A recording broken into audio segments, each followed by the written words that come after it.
बिस्मिल्लाहिर्रहमानिर्रहीम, अस्सलाम वालेकुम। लाखों करोड़ों दुरूद सलाम नबी रहमत सल्लल्लाहु अलैहि वसल्लम पर और आपकी आल पर। मैं गुलाम मुस्तफ़ा हूँ और आप हमारा यूट्यूब चैनल और फेसबुक पेज देख रहे हैं। 28 जुलाई है साल 2026। उम्मीद है कि आप लोग जहाँ भी होंगे बखैर व आफियत होंगे।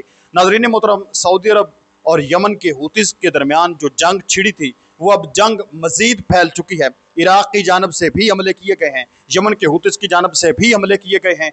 आग और धुएं के बादल देखने को मिले हैं, इंतहाई हौलनाक मनाजर देखने को मिले हैं। सऊदी अरब की जानब से बदला, इस पर भी हम तफसील के साथ बात करने जा रहे हैं। और ईरान के अंदर मामलात इंतहाई गंभीर होते हुए नजर आ रहे हैं। अमरीकी हवारी जो हैं उनको लटकाया जा रहा है।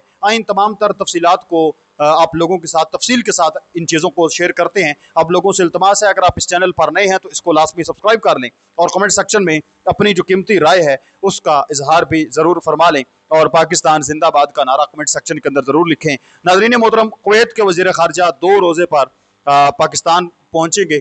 पाकिस्तान का 2 रोज़ा वो दौरा करेंगे। मुमकिन तौर पर जो चीज़ें डिस्कस हो सकती हैं कुवैत और पाकिस्तान के दरमियान, जो एक हालिया मुआहदा हुआ है जिस मुआहदे के तहत हमने उनको फौजी सतह पर इमदाद पहुंचानी है, उनके साथ जंगी मशकें करनी हैं, उनको लॉजिस्टिक्स, इसके अलावा फाइटर जेट्स, तमाम चीज़ें तकरीबन मर जाएंगी। वहाँ पर हर तरह की उनको ट्रेनिंग वगैरह दी जाएगी, सपोर्ट उनको की जाएगी। लेकिन एक बात क्लियर करता चलूँ कि जिस तरह का मुआहदा सऊदी अरब और पाकिस्तान के दरमियान है, ये ऐसा मुआहदा नहीं है जो कुवैत और पाकिस्तान के दरमियान हुआ है। क्योंकि सऊदी अरब और पाकिस्तान के दरमियान जो मुआहदा है वो ये मुआहदा है म्यूचुअल डिफेंस पैक्ट है, जिसमें पाकिस्तान पर हमला सऊदी अरब पर हमला है और सऊदी अरब पर हमला पाकिस्तान पर हमला समझा जाता है। लेकिन यहाँ पर ऐसा मामला नहीं होगा। अगर कुवैत पर हमला होता भी है तो पाकिस्तान की फोर्सेस डायरेक्ट जो है वो कुवैत की फोर्सेस के साथ मिलकर जवाबी कार्रवाई नहीं करेंगी। तो ये एक और किस्म का मुआहदा है और वो थोड़ा मुख्तलिफ किस्म का मुआहदा है। यहाँ पर ऐसे ही है कि हम उनको फौजी मदद देंगे, यानी लॉजिस्टिक सपोर्ट्स देंगे, उनको ट्रेनिंग देंगे, ऐसी चीज़ें दी जाएंगी और वो हमें माली इमदाद देंगे। यहाँ पर मुख्तलिफ मनसूबे जो है वो मुख्तलिफ कंपनियाँ, मुख्तलिफ एग्रीमेंट जो है वो किए जाएंगे, माली हवाले से इमदाद होगी। तो ये इस हवाले से उनका 2 रोज़ा दौरा है। इसमें कुछ अहम तरीन फैसले, अहम तरीन चीज़ें डिस्कस हो सकती हैं। इसके साथ साथ नाज़रीन मोहतरम, हम बात करें कि जो ईरान है वहाँ पर जो अमरीकी हवारी थे, अमरीकी मोहरे थे, अब मैं उनको क्यों कह रहा हूँ, बेसिकली ये हैं ईरान के ही। लेकिन जब एहतजाज शुरू हुआ था जनवरी के अंदर, तो उस वक्त इन्होंने सड़कों पर निकले और जो ईरान की मौजूदा रजीम है, जो ईरान की मौजूदा हुकूमत है, इसके ख़िलाफ़ इन्होंने नारेबाजी की, तोड़ फोड़ की। और वो सारे मामलात उस टाइम जो कुछ हुआ था वो आप लोगों के सामने है, उसमें किसी किस्म की कोई वो दूसरी राय नहीं है। तो ईरान ने नाज़रीन मोहतरम 12 नौजवान, अस्फहान जो ईरान का शहर है वहाँ पर उन्होंने गिरफ्तार किए और ये जो 12 नौजवान थे इनको फांसी की सज़ा सुना दी गई। कि ये जो 12 नौजवान हैं, मुख्तलिफ जो उनके लोग एहलकार शहीद हुए थे, उन्होंने कहा कि इनका हाथ मुलव्वस है, किसी ने फायर किया है, किसी ने किसी हवाले से मदद की है, यानी उनके ऊपर आप कह लें कि कत्ल का इल्ज़ाम था और वो तमाम चीज़ें हुई, जो कुछ होना था। फैसला सुना दिया गया कि ये 12 नौजवान फांसी की सज़ा दे दी जाएगी, जिस पर अमेरिका के अंदर, अक़वाम मुत्तहिदा में, तो आगे पीछे ये जो इंसानी हकूक़ की तंजीमें हैं, इन्होंने आवाज़ वगैरह बुलंद की कि ईरान ये गलत कर रहा है, ईरान को ऐसा नहीं करना चाहिए। बहरहाल जो कुछ भी होता रहा, ईरान ने 2 जो नौजवान थे उनको फांसी दी इससे पहले, और इनकी जो उम्रें हैं वो 18 साल से तकरीबन 25 साल के दरमियान है। उसके बाद फिर अब रात को जो माहौल देखने को मिला है कि रात को जो मुख्तलिफ लोहे के हैंगर्स हैं, जहाँ पर हम लोहे के तख्ते भी उनको कह सकते हैं, जहाँ पर लटकाया जाता है, फांसी दी जाती है, तो अस्फहान शहर का जो चौक है, मेन चौक है, वहाँ पर लाकर उनको रखा गया। तो लोगों ने देखा तो एक होलनाक मनाजर थे। अब सरेआम चौक चौराहे में किसी को फांसी दी जाए तो बड़े वो अजीबो गरीब मनाजर होते हैं, लोग तड़प जाते हैं। तो लोगों ने जब देखा तो जो लोग उनके हामी थे वो सड़कों पर निकल आए। उन्होंने कहा कि ये तो अब चौक चौराहों के अंदर सरेआम लटकाने जा रहे हैं।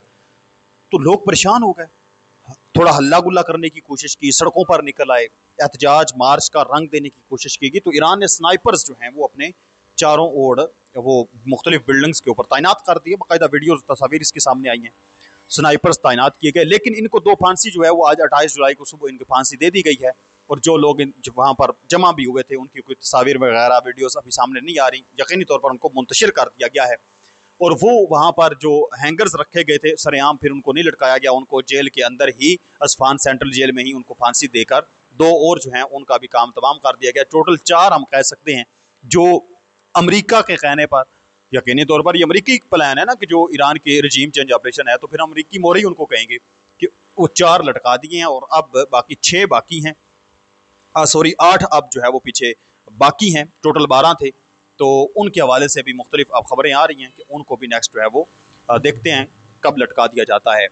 तो इस तरह की सूरत हाल ईरान के अंदर देखने को मिल रही है। बुनियादी तौर पर ये ईरान ने एक पैगाम दिया है, जो मज़ीद अब तैयारी कर रहे थे कि हम ईरान के अंदर निकलेंगे, तोड़ फोड़ करेंगे, रजीम चेंज ऑपरेशन के नारे लगाएंगे, तो उनको पैगाम दे दिया है कि ये हशर तुम्हारा होगा अगर तुम अमेरिका के और उसके हवारियों के कहने पर ईरान के अंदर निकलोगे।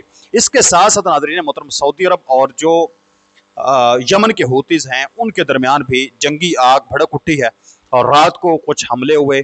और नाज़रीन मोहतरम, मामलात कुछ ये पेश आए कि सऊदी अरब की जो आयल तनसीबात है उनके ऊपर यमन के जो हूतीज़ हैं, हूसी हैं, जो कि ईरान की एक प्रॉक्सी है, उनकी जानब से और ईरान की ही हमायत याफ्ता जो इराकी मलेशिया है उनकी जानब से ड्रोन और मिसाइल हमले किए गए। मशरक़ वस्ता में इससे कशीदगी जो है वो मज़ीद बढ़ गई है। पहले ये था कि सिर्फ और सिर्फ यमन के हूतीज़ हमले कर रहे थे, अब जो है वो नाज़रीन मोहतरम जो ये जो इराकी मलेशिया हैं उनकी जानब से भी हमले किए गए हैं। और ये जो हमले हुए हैं, इन हमलों के बाद बकीक और रियाज में और जजान की जो तेल रिफाइनरी हैं वहाँ पर आग भड़कती हुई नज़र आई है। अरामको को अपनी पैदावार मुअत्तल करनी पड़ी है। अरामको ने वक्ती तौर पर जो उनकी चीज़ें चल रही थी, काम चल रहा था, उसको मुअत्तल करना पड़ा है, उसको बंद करना पड़ा है। बुनियादी तौर पर ये अरामको के यूनिट्स को ही निशाना बनाया गया, पहले भी, इससे पहले भी निशाना बनाया गया था। तो वज़ीर दिफा जो हैं उन्होंने एक बड़ा ऐलान कर दिया है। जो नाज़रीन मोहतरम, सऊदी अरब की वज़ारत दिफा ने बाज़ाब्ता बयान जारी करते हुए कहा है कि मुल्क पर होने वाले ड्रोन हमले बर्दाश्त नहीं किए जाएंगे और सऊदी अरब मुनासिब वक्त और जगह पर इन हमलों का जवाब देने का पूरा हक महफूज रखता है। यानी हम बदला लेने का सऊदी अरब की जानब से ऐलान हो चुका है कि हम मुनासिब वक्त देकर, तमाम माहौल देख कर हम जो है वो अटैक करेंगे और अपना बदला लेंगे। सऊदी वज़ारत ख़ारजा ने बगदाद हुकूमत से सख्त मुतालबा किया कि वो अपनी सरजमीन को सऊदी अरब के खिलाफ जारियत के लिए इस्तेमाल होने से रोके। इसके जवाब में इराक़ी वज़ीर आज़म अली ज़ैदी ने हमले के दावों की तहकीकात का हुक्म दिया है। इराक़ में जो उनके वज़ीर आज़म हैं उन्होंने कहा है कि जी बिल्कुल, हमारे अगर इलाक़े से सऊदी अरब के अंदर हमले हुए हैं तो ये बंद होने चाहिए। यानी इस पर उन्होंने तहकीक करने का जो है वो कदम उठा लिया है। तो ये इस टाइम नाज़रीन मोहतरम मशरक़ वस्ता की ताज़ा तरीन सूरत हाल है। जो सैयद अब्बास इराक़ची हैं उन्होंने कहा है कि ईरान ताकत, दबाव और धमकी की ज़ुबान कबूल नहीं करेगा। ईरान धमकियों और दबाव के सामने नहीं झुकेगा। यानी अगर बातचीत भी करनी है तो वो भी पुरअमन तरीके के साथ ही होगी। अदरवाइज़ अगर आप धमकियाँ देकर बातचीत करना चाहते हैं तो ऐसे भी बात नहीं होगी। अब ढेर सारे मुहाज़ों पर जंग बढ़ रखी रही है। उधर सऊदी अरब और यमन के हूतीज़ के दरमियान मामलात इंतहाई अब कशीदा से कशीदा होते हुए नज़र आ रहे हैं।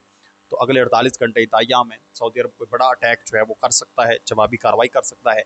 तो फिर देखते हैं क्या कुछ बनता है। अपने मेज़बान गुलाम मुस्तफ़ा को इजाज़त दें। मिलते हैं एक और नई वीडियो में, तब तक अपना और अपने प्यारों का ढेर सारा ख्याल रखें। नेक्स्ट वीडियो तक अल्लाह निगहबान। पाकिस्तान हमेशा जिंदाबाद। वस्सलाम।